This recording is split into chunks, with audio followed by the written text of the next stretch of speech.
الشیطان الرجیم بسم اللہ الرحمن الرحیم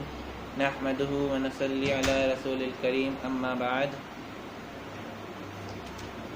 قال رب اشرح لي صدری ویسر لي امری واحلل عقدۃ من لسانی یفقهوا قولی ربنا آتنا فی الدنیا حسنۃ وفی الآخرۃ حسنۃ وقنا عذاب النار رب اغفر وارحم وانت خیر الراحمین۔ آپ سب کو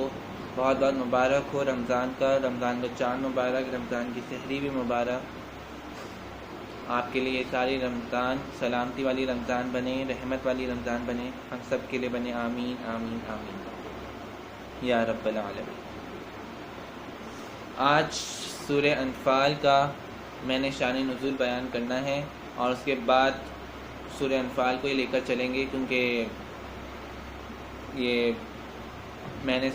یہ صورت میں نے اس لیے نکالی کیونکہ اکثر لوگوں کو یہی ہوتا ہے، اکثر بچوں کو، بڑوں کو تو بڑے تو کہیں اور سے بھی سن لیتے ہیں، اکثر بچے ہی ہوتے ہیں جن کو یہ سمجھ نہیں آ رہی ہوتی یا ان کو کوئی ایسا مل نہیں رہا ہوتا کہ نا ان کو کوئی سمجھانے والا سمجھا سکے صحیح ان کے طور کے طریقے سے، یا ان کے لیول والا کوئی نہیں ہوتا جو ان کو سمجھا سکے۔ تو بس یہ اس لیے ہی شروع کی گئی ہے، اس لیے میں نے شروع کی ہے یہ۔ اب میں اس کا شروع کرتا ہوں، زمانہ نزول بیان کرتا ہوں۔ یہ سورت 2 ہجری میں جنگ بدر کے دوران، جب جنگ بدر ہو چکی تھی اس کے بعد یہ نازل ہوئی تھی۔ یہ سورت مدنی دور کی سورت ہے، یعنی جب آپ صلی اللہ علیہ وسلم کے 13 سال مدینے میں گزر چکے تھے، اس کے بعد یہ حکم آیا تھا اللہ کی طرف سے کہ آپ مدینے سے اٹھ کر، مکے سے اٹھ کر مدینہ منورہ آ جائیں۔ تو اس وقت 2 ہجری تھی جب جنگ بدر ہو چکی تھی۔ جنگ بدر کے بعد مدینہ دور میں سورہ انفال آپ صلی اللہ علیہ وسلم کے اوپر نازل کی گئی۔ اب اس مضمون میں تھوڑا سا غور کرنے کی بات یہ ہے کہ اس پہ غالب لوگوں کا گمان یہ ہے کہ یہ سورت بیک وقت یعنی ایک ہی تقریر میں نازل ہوئی۔ مینس یعنی کچھ صورتیں ہیں کہ کچھ آیتیں اس کے پہلے نازل ہو گئیں، پھر اس کے بعد میں نازل ہو گئیں، یعنی وقتاً فوقتاً واقعات و حالات کی نسبت سے ساری صورتیں ایک ایک کر کے یا آہستہ آہستہ یا الگ الگ اوقات پر نازل ہوئی۔ لیکن یہ صورت جنگ بدر کے بعد غالب گمان کے طور پر اگر دیکھا جائے تو یہ صورت ایک ساتھ ایک ہی تقریر میں نازل ہوئی۔ اب اس صورت میں کیا تاریخی پس منظر یہ ہے کہ اس صورت کا پرانے نظام جاہلی کی حمایت کرنے والے عناصر جو ابتدا اس کو استخافت کی نظر سے دیکھتے تھے، عرب کے لوگ آخری زمانے میں نبی اکرم صلی اللہ علیہ وسلم کی تحریک کے لیے ایک سنجیدہ خطرہ سمجھنے لگے۔ جب یہ صورت ہو گئی، جب جنگ بدر ہو گئی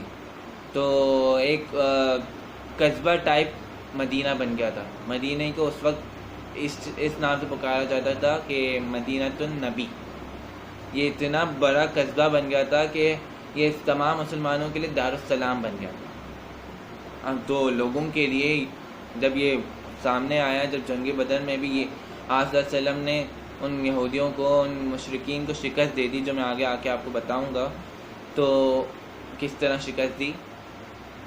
تو یہودیوں نے اور قریش کے لوگوں نے مکے میں جو رہتے تھے، جو غیر مسلمان تھے، ان کے لیے یہ آپ صلی اللہ علیہ وسلم کی تحریک اسلام، آپ صلی اللہ علیہ وسلم کی تحریک، آپ صلی اللہ علیہ وسلم کا دین اسلام، ان لوگوں کو یہ لگنے لگا کہ یہ ہمارے لیے خطرہ ہے، یہ مسلمان ہمارے لیے خطرہ بنتے جا رہے ہیں۔ ان کی اولین بات یہی ثابت ہو رہی تھی کہ مسلمان ہمارے لیے خطرہ بنتے جا رہے ہیں، کیونکہ 86 لوگ جب وہاں سے آئے آپ صلی اللہ علیہ وسلم کے ساتھ ہجرت کر کے، پھر مدینہ میں بھی بہت سارے لوگ تھے جنہوں نے آپ صلی اللہ علیہ وسلم کے ساتھ اسلام کی دعوت قبول کی، اسلام کی تعلیم حاصل کی، اسلام کی آپ صلی اللہ علیہ وسلم کی تربیت میں رہے۔ وہ الگ بات ہے کہ اتنے سالوں تک، جب 13 سال گزر چکے، پھر مدینہ میں بھی 2-3 سال گزرے، تو آپ صلی اللہ علیہ وسلم کی تربیت میں تو لوگ رہے، لیکن پھر آپ صلی اللہ علیہ وسلم کے پاس ایک ایسا موقع نہیں آیا کہ ان کو آزمائش میں ڈال کے یہ دیکھا جائے کہ وہ پکے مسلمان، پختہ یقین رکھنے والے ہیں، جو آپ صلی اللہ علیہ وسلم کے ایک آواز پہ لبیک کہیں۔ تو اللہ تعالیٰ نے اس آزمائش، ایک ایسی آزمائش ڈالی۔ اب وہ آزمائش یہ تھی کہ جب ایک موقع پر جب شام کی طرف سے ایک تجارتی قافلہ آ رہا تھا قریشیوں کا، تو قریشیوں نے اپنے مکے سے 1000 کے لوگوں کی فوج بھیجی. جو 1000 لوگوں کی فوج وہاں پہ گئی، وہاں سے شام کی طرف سے ایک قافلہ آ رہا تھا. دونوں کا پوائنٹ اس جگہ جا کے مل رہا تھا جہاں پہ جنگ بدر ہے، اور ساتھ میں بیچ میں مدینہ منورہ بھی تھا. اب مدینہ منورہ میں ایک جنگ کا وہ ایک پیچیدہ مسئلہ چل گیا تھا کہ آقا صلی اللہ علیہ وسلم کے سامنے یہ مسئلہ آ گیا تھا کہ جب شام کی طرف سے تجارتی قافلہ آ رہا تھا اور دوسری طرف سے مکہ مکرمہ سے اس تجارتی قافلے کو بچانے کے لیے 1000 لوگوں کی فوج آ رہی تھی جو قریشیوں نے بھیجی تھی. تو اب مدینہ منورہ میں ان لوگوں کی یہ پلان تھا، یہ اسٹریٹجی تھی کہ جب وہ آئیں گے وہاں پہ پہنچیں گے تو ساتھ میں اپنے قافلے کو بھی بچا لیں گے اور دوسری طرف سے وہ مدینہ منورہ کو بھی یعنی آپ صلی اللہ علیہ وسلم سے چھین لیں گے، کیونکہ 1000 لوگوں کی فوج تھی تو مسلمانوں کی تعداد تو مدینہ منورہ میں بہت کم تھی. تو پھر آپ صلی اللہ علیہ وسلم نے مدینہ کے لوگوں کے سامنے اور اس میں جو جتنے بھی مکہ کے لوگ تھے ان کے سامنے یہ مسئلہ رکھا، جس مسئلے میں یہ بحث یہ شامل ہوئی کہ جس میں ان تقریروں کے بعد فیصلہ ہو گیا کہ قافلے کے بجائے لشکروں قریشیوں کے ہی مقابلے پر چلنا چاہیے. اب آقا صلی اللہ علیہ وسلم نے یہ پورا مسئلہ پیچیدہ مسئلہ ان سب کے سامنے رکھا. سارے مسلمان بیٹھے ہوئے تھے، ایک طریقے سے سمجھیں جیسے ہندوؤں میں پنچایت ہوتی ہے، ایسے آقا صلی اللہ علیہ وسلم کا یہ چھوٹا سا وہ تھا. تو آقا صلی اللہ علیہ وسلم نے جب یہ مسئلہ رکھا سب کے سامنے تو کچھ گروہ نے کہا کہ آپ صلی اللہ علیہ وسلم، پہلا گروہ اٹھا، اس نے کہا کہ آپ صلی اللہ علیہ وسلم آپ ایک کام کریں، ہمیں چاہیے کہ ہم لوگ تجارتی قافلے کو لوٹ لیتے. تو آپ صلی اللہ علیہ وسلم کو یہ مسئلہ یعنی یہ جواب صحیح نہیں لگا. آپ صلی اللہ علیہ وسلم کچھ اور سننا چاہتے تھے. آپ صلی اللہ علیہ وسلم نے پھر سے وہ سوال دہرایا کہ آپ لوگ کیا کہنا چاہتے ہیں. تو ایک صحابی نے اٹھ کر کہا کہ یا اللہ کے حضور، اللہ کے رسول، آپ ایک کام کیجئے، آپ کو جو اللہ کہنا چاہتا ہے وہ آپ کام کر دیجئے، ہم آپ کا حکم کی پاسداری کریں گے، کیونکہ ہم نے آپ کے اوپر عہد لیا ہے، آپ کے اوپر آپ کو مانا ہے، آپ کے دین کو مانا ہے، آپ کے اللہ کو بھی مانا ہے. تو ہم آپ کی ہر بات سے تصدیق کریں گے اور آپ جو کہیں گے ہم وہ کریں گے. ہم بنی اسرائیل کی طرح یہ نہیں کہیں گے کہ تم جانو اور تمہارا اللہ جانو، یہ نہیں بالکل کہیں گے ہم، بلکہ آپ کا ساتھ دیں گے اور آپ کے ساتھ آخری دم تک رہیں گے. پھر واپس آپ صلی اللہ علیہ وسلم نے یہ سوال دہرایا. کیوں دہرایا تیسری بار؟ اس لیے دہرایا کہ آپ صلی اللہ علیہ وسلم انصاریوں سے یعنی مدینہ میں جو مسلمان ہو گئے تھے ان سے بھی سننا چاہتے تھے کہ وہ لوگ کیا چاہتے ہیں. کیونکہ یہ تو پتہ چل گیا تھا کہ 86 لوگ جو مکہ سے آئے تھے وہ آپ صلی اللہ علیہ وسلم کے ساتھ ہیں، لیکن 231 لوگ جو انصاری صحابہ تھے جو قبیلہ اوس سے اور قبیلہ خزرج سے بھی تھے، یعنی 2 قبیلے جو مدینہ میں تھے ان دونوں کو ملا کے 231 مسلمان تھے وہاں. تو ان انصاریوں سے بھی آپ صلی اللہ علیہ وسلم پوچھنا چاہتے تھے. تو ان انصاریوں میں سے بھی ایک شخص یعنی ایک صحابہ اٹھے، انہوں نے بھی یہی فرمایا جو پہلے صحابہ نے فرمایا تھا کہ ہم اللہ کے رسول آپ کے اوپر ایمان لائے ہیں اور اللہ کو اور آپ کی کتاب، آپ کے بتائے ہوئے ہر راستے کو ہم لوگ مانتے ہیں. تو ہم آپ پہ تصدیق کرتے ہیں اور ہم بھی یہی کہتے ہیں کہ ہم بنی اسرائیل کی طرح نہیں ہیں، ہم بھی آپ کا ساتھ دیں گے آخری دم تک، بھلے ہی ہمارے اندر آخری سانس تک ہم آپ کا اس چیز میں ساتھ دیں گے جو آپ حکم دیں. پھر آپ صلی اللہ علیہ وسلم نے فرمایا کہ پھر آؤ ہم لوگ جنگ کرتے ہیں ان لوگوں سے جو 1000 کی تعداد آ رہی تھی، جو اپنے شام کے قافلے کو بچانے آ رہی تھی اور پھر اس کے بعد ہمیں لوٹنے آ رہی تھی. تو آپ صلی اللہ علیہ وسلم نے جنگ کا فیصلہ کیا. اب جنگ میں کیا ہوا؟ جنگ میں یہ پرابلم آ گئی، جنگ میں یہ مسئلہ آ گئی کہ جو جنگی لباس تھا وہ بھی 313 کے پاس کم تھا اور وہاں پہ 1000 لوگوں کی تعداد. دوسرا مسئلہ یہ تھا کہ وہاں پہ 1000 لوگوں کی تعداد اور اس طرف مسلمانوں کی تعداد 313. تو ایک طرف سے اگر ہم لوگ ایوریج اور ریشیو نکالیں تو ایک مسلمان کے اوپر 3 یہودی بھاری. تو ایک مسلمان کو 3 یہودیوں سے لڑنا ہے، تو ایک طریقے سے ریشو بہت زیادہ ہو رہا تھا، ان کا اور ہمارا کم ہو رہا تھا۔ پھر اس کے بعد تیسرا مسئلہ یہ تھا کہ ہمارے پاس جنگی سامان کم تھا، جنگی لباس تو کم تھا، یہ جنگی سامان بھی کم تھا۔ چوتھا مسئلہ یہ تھا کہ ہمارے پاس سواریاں بھی کم تھیں، 70 اونٹ تھے اور دوسری طرف سے 3 گھوڑے تھے، تو ایک طریقے سے 73 سواریاں تھیں اور جو 313 کو سنبھالنے کے لیے تھی، اور وہاں اس طرف سے 1000 کے 1000 سوار ہو کر گھوڑے پہ آ رہے تھے۔ تو چوتھا مسئلہ یہ نکل آیا۔ پھر اللہ تعالیٰ نے آپ صلی اللہ علیہ وسلم کی ایک دعا، آپ صلی اللہ علیہ وسلم نے جو دعا مانگی تھی اس کو قبول فرمایا۔ اب وہ دعا کیا تھی؟ آپ صلی اللہ علیہ وسلم کی یہ دعا تھی کہ اے اللہ، یا اللہ، میں آپ سے یہ دعا مانگتا ہوں کہ اگر 313 کی فوج اس جنگ میں ہلاک ہو گئی تو پھر آخری دم تک یعنی قیامت تک آپ کا نام لینے والا کوئی نہیں ہوگا، اس اسلام کو پھیلانے والا کوئی نہیں ہوگا، کیونکہ یہ 313 میری آخری جمع پونجی ہے جو میں نے 15 سال میں محنت کر کے کمائی ہے، یعنی میں نے 15 سال میں جو تربیت دی ہے وہ یہ 313 کی جمع پونجی ہے۔ اگر یہ ہلاک ہو گئی تو پھر آپ کا نام لینے والا کوئی نہیں ہوگا۔ تو اللہ تعالیٰ نے اس صورت میں ہی نازل فرمایا کہ میں نے تیری دعا قبول فرمائی، اے میرے نبی، میں نے آپ کی دعا قبول فرمائی۔ تو اس طرح اللہ تعالیٰ نے قطار در قطار 1000 فرشتوں کی فوج بھیجی آپ صلی اللہ علیہ وسلم کی مدد کے لیے، اور پھر اس کے بعد جب جنگ ہوئی تو اس میں سے 2-3 صحابی تو جو تھے وہ شہید ہو گئے، اس کے باقی سارے صحابی بچ گئے اور انہوں نے قریشیوں کو شکست دی۔ تو اس کے بعد جب آپ صلی اللہ علیہ وسلم آئے مدینہ واپس سے، تو پھر اس کے بعد یہ سورہ انفال، جس کا مطلب ہے مال غنیمت، کیونکہ مال غنیمت کا بھی پرابلم آ گیا تھا کہ اب مال غنیمت کس کو تقسیم کیا جائے، تو وہ مال غنیمت کے لیے آج اللہ تعالیٰ نے بیک وقت ایک ہی تقریر میں یہ سورہ نازل کی۔ آئیے اس سورت کا پہلا رکوع پڑھتے ہیں۔ آہستہ آہستہ میں روز ایک ایک رکوع سناؤں گا، آپ کو ترجمہ بھی بتاؤں گا، اس کی تھوڑی سی تشریح بھی کر کے بتاؤں گا۔ اس طرح آپ سنتے رہیں گے تو آپ کے علم میں بھی اضافہ ہوگا، لیکن یہ یاد رکھیے گا جب تک آپ خود مطالعہ نہیں کریں گے تب تک میرے کچھ کہنے سے یا میرے کچھ سنانے سے آپ کو اتنا علم کا اضافہ نہیں ہوگا جتنا آپ خود مطالعہ کر کے علم کا اضافہ کر سکتے ہیں۔ چلیں، بسم اللہ الرحمن الرحیم۔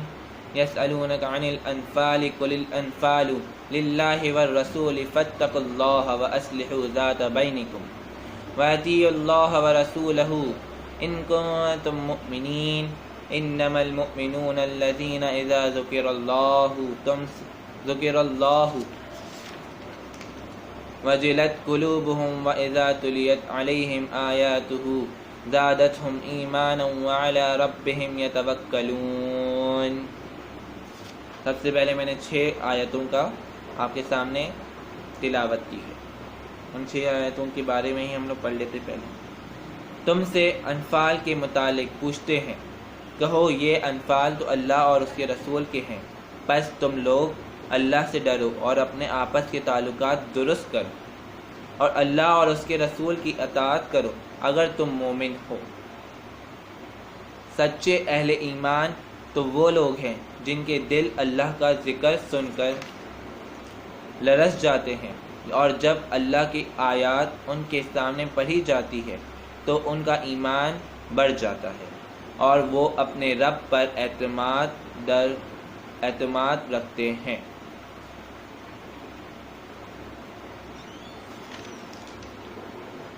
سورہ انفال میں جب یہ ان آیتوں کا مطلب یہ ہوا، اس آیت کا اگر ہم لوگ دیکھا جائے تو اس میں مطلب یہ بتانا چاہ رہے ہیں، اس تفسیرے میں یہ بیان ہے کہ جب جنگ ہو گئی، جب شکست دے دی آپ صلی اللہ علیہ وسلم نے، تو انفال کا مطلب جیسے میں نے آپ کو پہلے بتایا کہ مالی غنیمت ہوتا ہے۔ تو اللہ تعالیٰ اس ترجمے کے ذریعے اور اس آیتوں کے ذریعے یہ کہنا چاہ رہے ہیں کہ تم انفال کے متعلق پوچھتے ہیں، کہو یہ انفال تو اللہ اور اس کے رسول کا ہے، یعنی یہ انفال جو ہے، یہ مال غنیمت تو اللہ اور اس کے رسول کا ہے، تو تم ہاتھ نہیں لگا سکتے اس کو، بس تم لوگ یعنی آپ سب مسلمان، یعنی اللہ تعالیٰ ان انصاریوں کو، ان مکی کے لوگوں کو جو پورے ایک ساتھ مدینہ میں رہتے تھے، ان کو کہہ رہے تھے کہ تم انفال کے متعلق پوچھ رہے ہو، یعنی تم مال غنیمت کے بارے میں پوچھ رہے ہو، تو کہو کہ یہ انفال تو اللہ اور اس کے رسول کا، کہ تم خود ہی کہو، یعنی خود گواہی بھی دو کہ یہ اللہ اور اس کے رسول صلی اللہ علیہ وسلم کا ہے، یعنی انفال یعنی مال غنیمت ہمارے لیے نہیں، یہ اللہ اور اس کے رسول کے لیے، تو وہ چاہیں تو اس میں تقسیم کر سکتے ہیں کسی میں بھی۔ سچے اہل ایمان تو وہ لوگ ہیں، اس کے بعد اللہ تعالیٰ نے یہ فرمایا کہ اللہ اور اس کے رسول کی اطاعت کرو اور مومن، کیونکہ تم مومن ہو۔ پھر اس کے بعد یہ فرمایا کہ اہل ایمان تو وہ لوگ ہیں جو اللہ کی آیتوں کا ذکر سن کر اور اللہ کے بارے میں ذکر سن کر ان کا دل لرز اٹھتا ہے، اور ان کے سامنے جب یہ آیتیں پڑھی جاتی ہیں تو ان کا ایمان اور بڑھ جاتا ہے۔ تو اپنے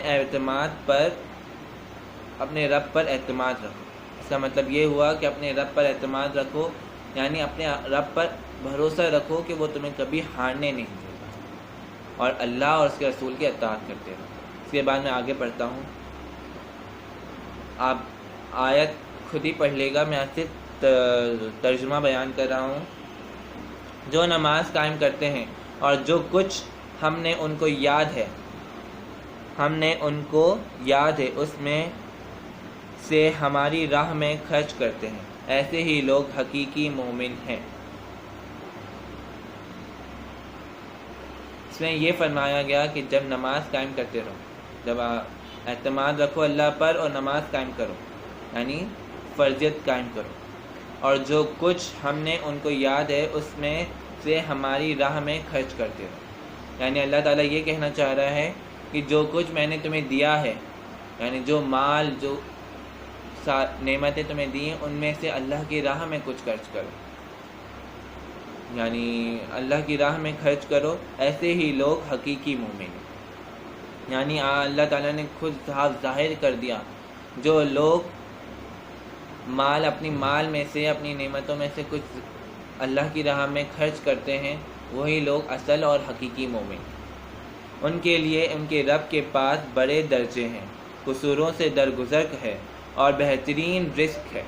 اس مال غنیمت کے معاملے میں بھی ویسی ہی صورت پیش آ رہی ہے جیسے ہی اس وقت پیش آئی تھی جب کہ تیرا رب تجھے حق کے ساتھ تیرے گھر سے نکال لایا تھا، اور مومنوں میں سے ایک گروہ کو یہ سخت ناگوار تھا، وہ اس حق کے معاملے میں تجھ سے جھگڑ رہے تھے، درا حالے کہ وہ صاف صاف نمایاں ہو چکا تھا۔ ان کا حال یہ تھا کہ گویا وہ آنکھوں دیکھے موت کی طرف ہانکے جا رہے ہیں۔ اب اللہ تعالیٰ نے یہ فرمایا ادھر کہ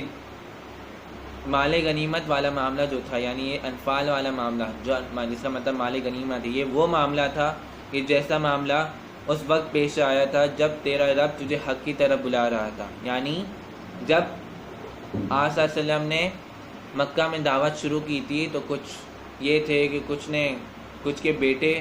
اللہ کے حضور شامل ہو کر اللہ کے رسول کے اوپر ایمان لے آئے تھے، کچھ کے ماں باپ سے بھی ایمان لائے تھے تو بیٹے نہیں لائے تھے، جیسے حضرت ابو بکر کی صدیق، جس میں حضرت ابو بکر صدیق رضی اللہ تعالیٰ عنہ کی جب بیٹے مسلمان ہو گئے تھے تو انہوں نے فرمایا کہ اے والد، آپ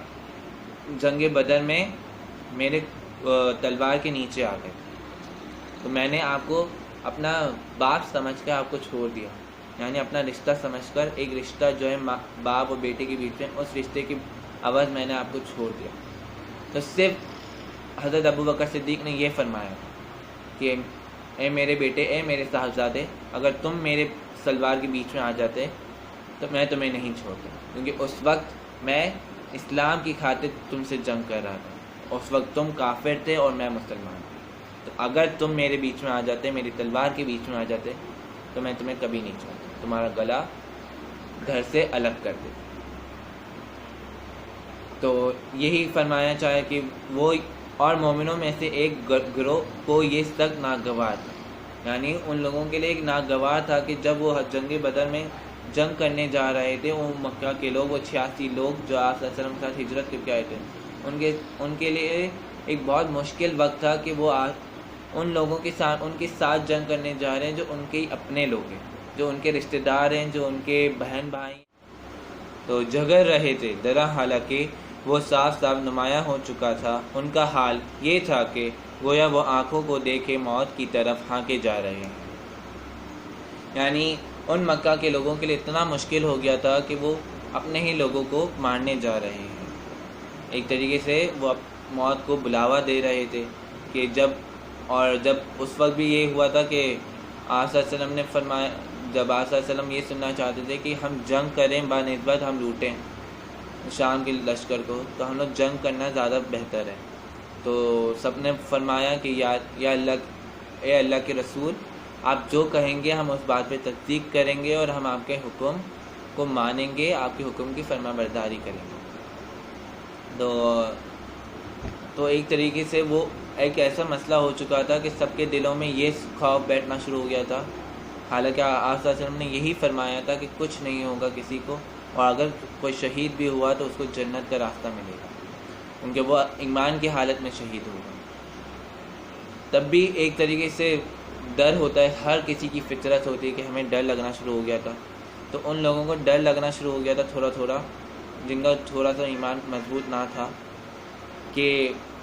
ہم اپنی موت کو ہی اپنی طرف بلاوا دے رہے ہیں۔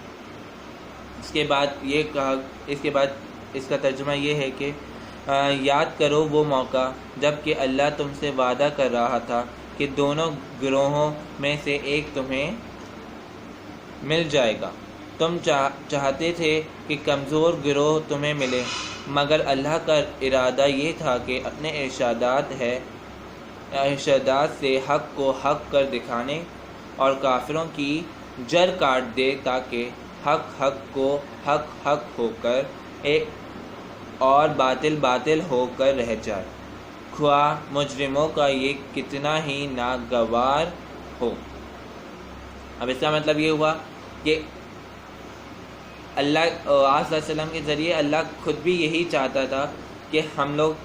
یعنی وہ مسلمان جو آپ صلی اللہ علیہ وسلم کے سامنے بیٹھے ہوئے تھے، جو کہ یہ کہہ رہے تھے کہ ہم شام کے تجارتی قافلے کو لوٹیں بنسبت جنگ کرنے کے ان 1000 لوگوں سے، تو آپ صلی اللہ علیہ وسلم نے تو یہی فرما دیا تھا پہلے سے ہی کہ اللہ تعالیٰ نے یہ بولا گیا ہے، میری طرف سے یہ وحی آئی ہے اللہ تعالیٰ کی طرف سے کہ تم جو بھی گروہ چاہو، جو بھی قبیلہ چاہو، وہ تمہیں مل جائے گا۔